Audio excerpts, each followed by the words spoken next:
Siyempre, gabi na nga, naisipan namin kumain ng quality na pares at dumating na nga si Mayor. Ayan na.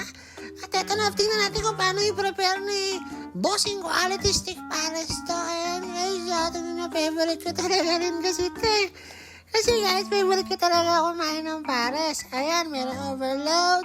Tapos yung order ko, Mami na pares guys. Tapos yun, tita nyo naman, talagang binibisita ko talaga rito. Laki-laki naman ako guys. Tapos yung guys, nilagyan niya ka ng bawang.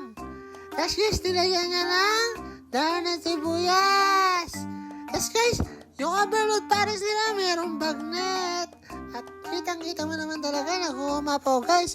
At ang pinakamatindi rito guys, napakagwapo talaga na nagtitinda rito. Pero, ang mukha talaga ni Ramon Bong Rebilla, di ba guys? Kaya quality talaga rito guys. Sobrang sarap. Lika na, sumama ka na, sabi niya. At diniliver na ng misis ni Sir Quality Stick Pares. Ayun na pala kami. Tapos guys, yung dumating kanina, pinsan namin yun. Tinatanong namin kung gusto niya ba ng mami. Ayaw niya, gusto niya raw daddy. Charot!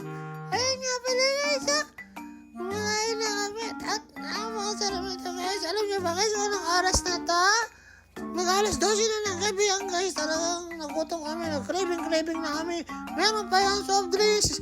Talaga naman, only rice. At yan na nga, kakain na kami yan. Then after yan, mag-iwalay na rin kami.